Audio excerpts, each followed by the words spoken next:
Welcome to another exciting Spartan football season. The 122nd season. Spartans are 20-plus point favorites to win their 20th consecutive home opener, but Utah State will provide a test tonight. 19 returning starters. Last year there were some question marks next to some different names. Brian Lewerke comes in as quarterback, and this year it's exclamation points. I mean, they had breakout years. Now it's time to step that up one more notch. It could be a big, big year for MSU football.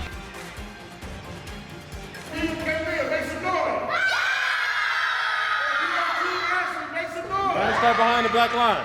We running down around these cones, outside of that cone, all the way down, around this cone, and back up the middle.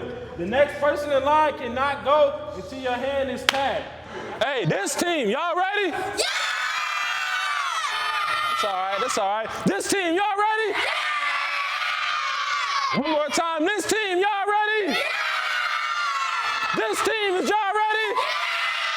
Yeah! On your mark, get set. Go! Cheer him on, come on, cheer him on, cheer him on. Let's go, let's go, let's go. Go, fast, fast, come on, catch him, keep going, keep going, keep going, keep going. They louder, we gotta be louder, we gotta be louder, we gotta be louder. Well, keep it going, we're gonna add big fella. Let's keep it going. See, I told you it was gonna be all right. One more time. Y'all won, I told you it was gonna be all right, give me some. Head up, head up, head up, head up, head up, head up, head up. Keep our head up, all right? Start from 6 next time, okay? You good, baby? You all right? Y'all just won. You still get your candy. You heard me? Told you it was going to be all right, didn't I? Didn't I? I told you got to trust in your team. It's all right. You make a mistake. Still won it for your team. Y'all make mistakes. So you all right? You hear me? Give me some. Give me some. My man, head up. Hey, we don't put our head down, though. All right? Now you got to give me a smile. Now you got, there we go. There we go. Good job. My connection to the King Center is my father's the director there, so I spent most of my time growing up there. At the King Center, that's where I got in pretty much my first everything. I got in my first fight, met my first groups, and I just kind of really just learned pretty much everything about the South Side at the King Center. That was a place where everybody just kind of came and met. It's really just a home for a lot of people on the South Side, including myself. Basically, growing up on the South Side, it's a typical inner city life. You see a lot of things like drugs and murders and people just acting out of frustration based on their circumstances. Khari was the 7th child. Until he was older, he was always kind of introverted. He was always friendly, outgoing as far as with people, but introverted as far as himself. The funny thing with Khari, and I tell you, he gets mad at me about telling this all the time. I tell people he didn't talk till he was like 2, because he did everything was like a grunt, or everything was a grunt. He didn't really speak a lot. It was like, Khari, you want some ice cream? Khari, you want to do it? Khari, you like that? Everything was so quiet, so he didn't speak. I'll tell my wife, I think my wife laid there and had him prepare prayer for him to start talking, and he finally started talking. Growing up in Jackson on the South Side, it was just kind of tough. You just kind of learn some things on your own. For a while, I kind of rode with the wrong crowd. A lot of my friends, joined the little gangs, little cliques and things of that nature. The King Center was always a pretty positive atmosphere.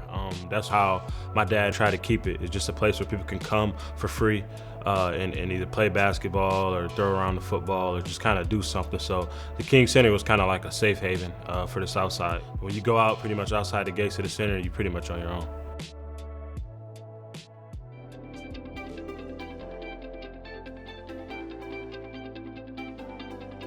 Hi everyone, I'm Alyssa Chronowski. I'm Lauren Swartz. And we are heading to the Capital Area Humane Society today. We're taking a break off of practicing volleyball, and we're going to go do something that we love to do in our free time. We both have huge hearts for animals, and we thoroughly enjoy ourselves while we're there too, and we love socializing with the puppies and kittens and walking dogs and spending time with the cats. We kind of planned it out last spring, and then we did our training this summer. And we have gone as many times as possible, for sure. Yeah, every chance we get, we like to go. Yeah. It's a nice break after practice or after a lift. Just go and hang out with all the animals. Good time. One of our main goals of going to Humane Society not only is to love on a bunch of animals, but hopefully inspire Kathy George to get a dog or a cat. Yeah, she's our dog. As for our team, we graduated 7 seniors last year.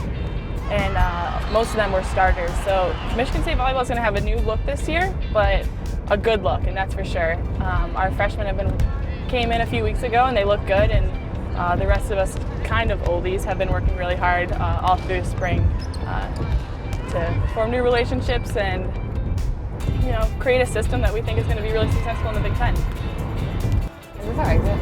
Next one? I can't see. Next one. Thank you. Yep. We're here! I love it!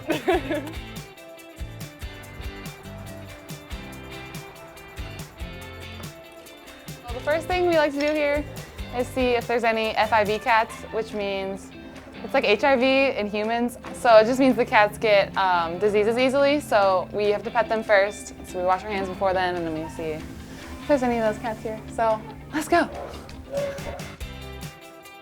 Normally they'll have a little sign on their thing, but if not, we'll move into the next start. They're puppies and kittens. Yeah.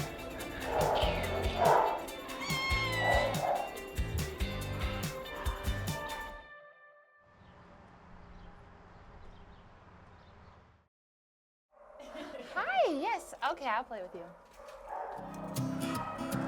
We've seen this one before. We normally pick the ones that are like scaling the entire crate or something like that, or crying because it's hard to ignore. Hi, bud.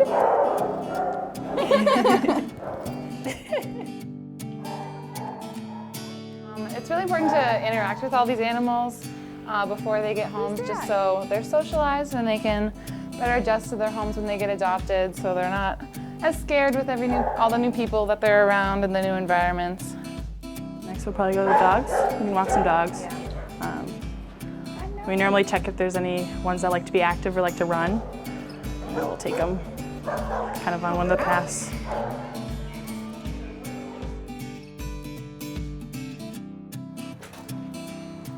Yeah. This is Storm. Forget how old she is, but she's a cutie pie. When she first got here, she was really scared, and we tried to go in her crate. She didn't really want to be petted. She was hiding a lot, but now she's super friendly, super excited. We're gonna go for a walk.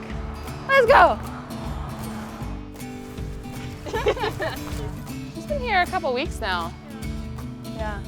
Usually our favorite dogs get adopted really quickly, which is sad for us, but good for them. She's all tired out. Obviously they love getting outside, but I think you definitely see a different part of their personality. They're different being in there, and then when they're out here, they're normally calm and just super friendly.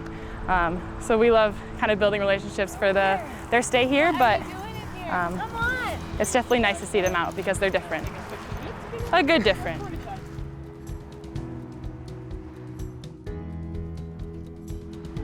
You chilling?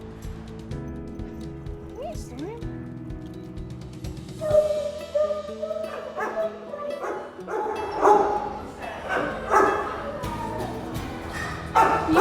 Good. Hopefully a picture that'll melt Kathy's heart and Jerry's.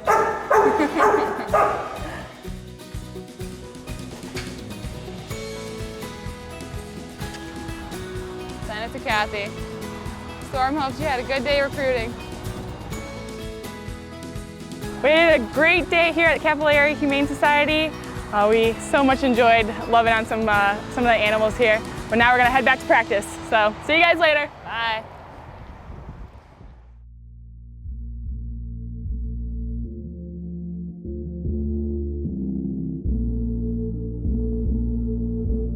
So right now we're on the south side of Jackson. This here is Chittock Street. This is actually the street I grew up on. Got a lot of memories here on this street. My family, we all lived here. A lot of my closest friends were here. This is the south side. This is probably not so fancy side of the city, I would say. But this is definitely where I was bred at. This is definitely where all my brothers grew up at. So this is definitely always gonna be home for me.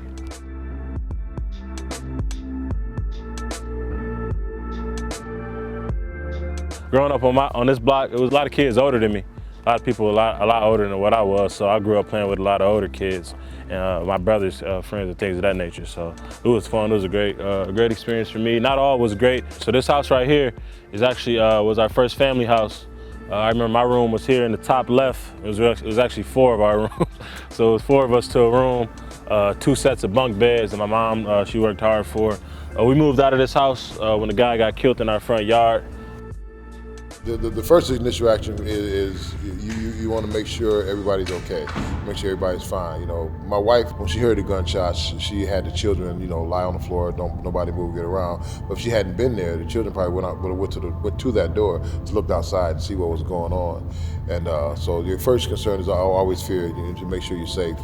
Then you get a little bit of anger. You're angry that your family is in that risk and in that environment.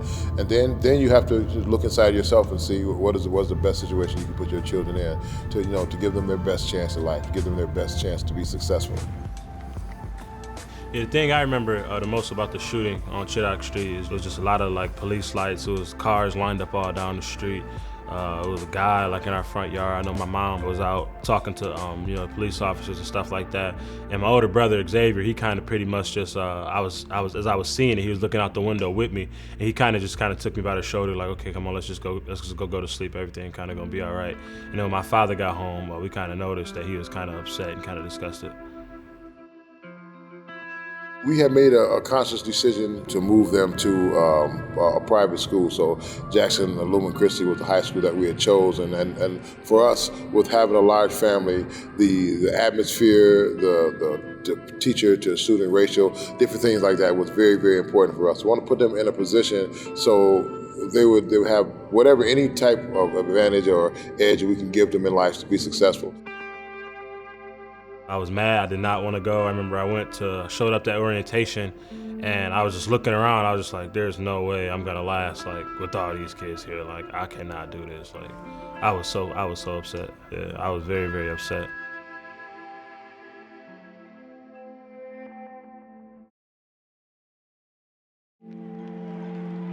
Basketball to me was everything. Basketball is actually my favorite sport, believe it or not, still. And for me, basketball was just kind of my outlet. That's the way I worked out. That's how I learned, how to be explosive, how to, burst in short spaces and stuff like that. But it was the nature of competing. Growing up at the center, the basketball court was open every single season and pretty much every single day. And that's where all the best people in the city come. If you want to be challenged, if you want to, compete, you come to the King Center. And that's how it's kind of always been. And my dad had been coaching it. All my older brothers played it. So I kind of just adapted it at a very young age. Football come in the picture seriously for me my junior year in high school. My freshman and sophomore year in high school, I played, but I didn't really take it serious. I mean, I tried during the season, but I didn't put any extra work into it or anything like that. I actually quit football twice in high school.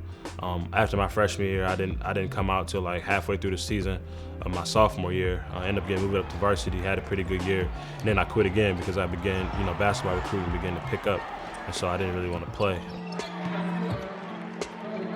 Khari had told me he had a basketball scholarship offer in 10th grade, first Division I basketball scholarship offer. So I told him, if you get a Division I offer, you don't have to play, the other sports. You just focus on that sport. And so he had told me he couldn't wait till he got that offer, and he said, I'm not playing football this year. That was his junior year of high school. He done really, really well, as far as you're not playing. I said, okay, it's a decision you got to make. You didn't want to force that decision on him. The day before football camp started, he came home and said, Dad, I need some cleats. And I said, I thought you weren't playing football. We need some cleats. And he ended up rushing for 2,000 yards that year. So it was a good decision. It was a kind of a passion shift, I would say. I had been, doing well with basketball, but football was just kind of new for me. It was something that I'm kind of glad I didn't take that serious at a young age, or else I might have got tired of it. But it was just something that I embraced later on in the high school stage. And then I saw that, hey, I'm only playing off of just pure talent. And I got some big time offers. Imagine what I would do if I put in the type of effort that I put for basketball towards this. And then I came back and I had a historical season my senior year. And that was just simply because I basically just bought in. And I was just like, I'm pretty good at this game. And I always have been, so I'm gonna just keep playing it.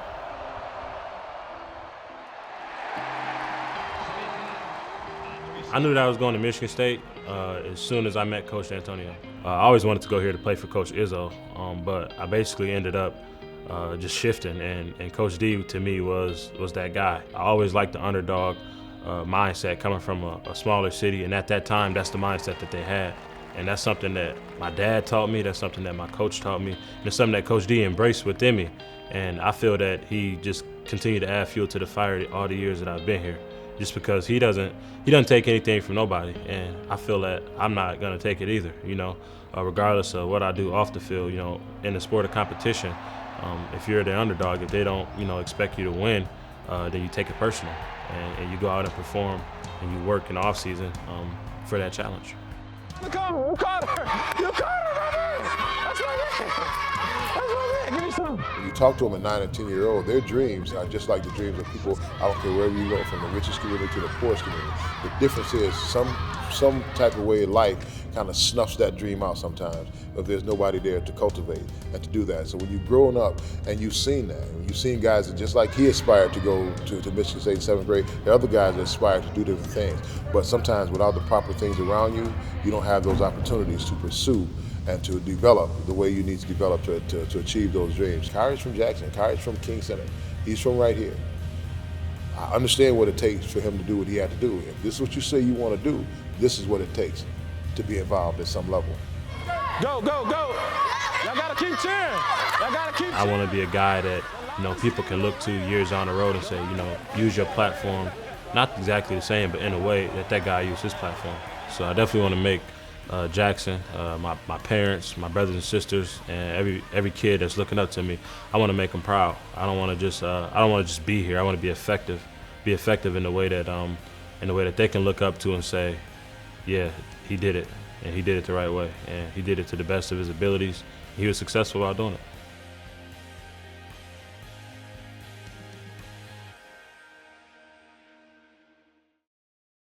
Everybody's ready to start the college football season. Decided to take the ball against this defense. A lot of confidence in that quarterback and that offense. Here we go, 2018 underway for the Michigan State Spartans. Split in Matt Sokol on the right from his tight end spot. Lewerke winds up and throws deep middle. It's caught on the fly. Cody White at the 35-yard line of Utah State. It'll be a 49-yard try for Matt Coughlin.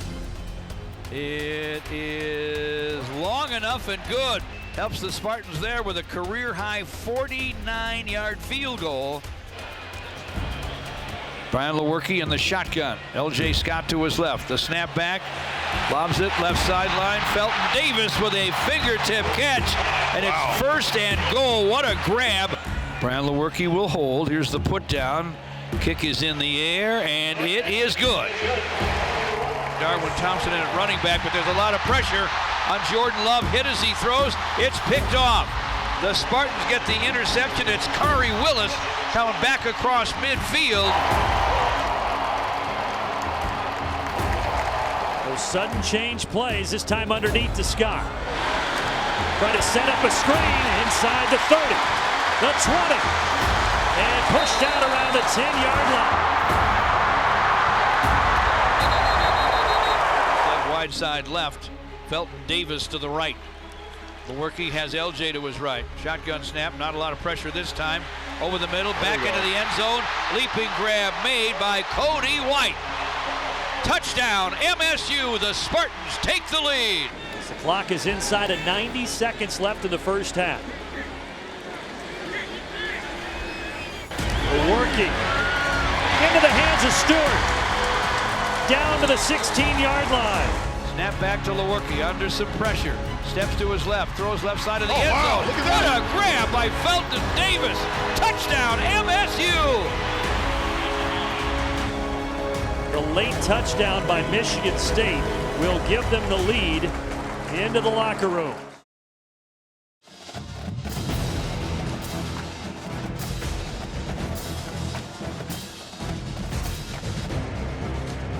Lewerke with pressure now rolls to his right.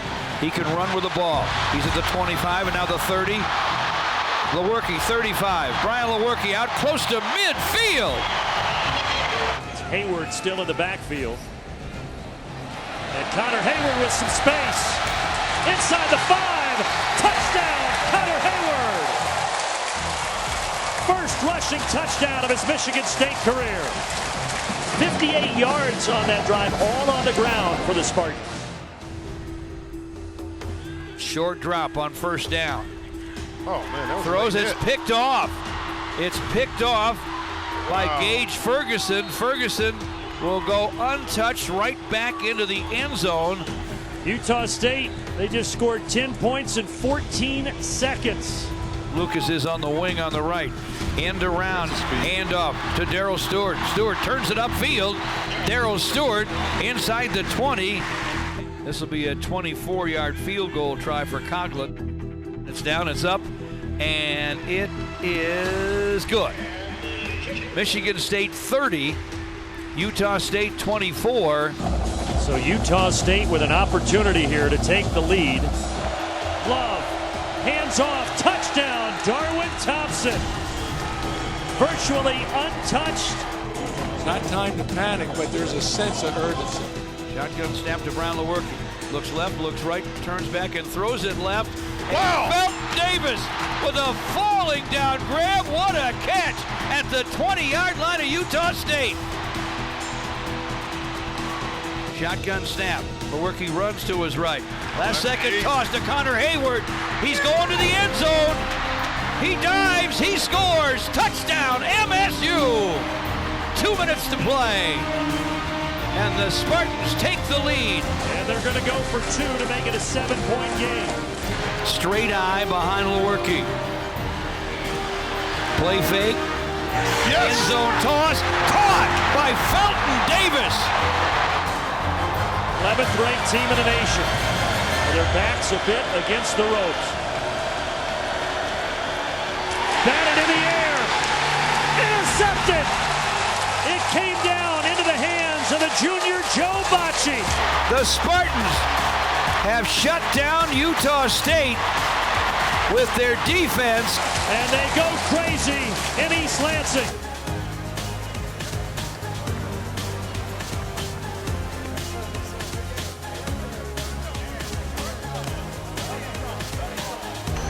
No, sloppy win. Wish they could do it better, but we got the win. Go green.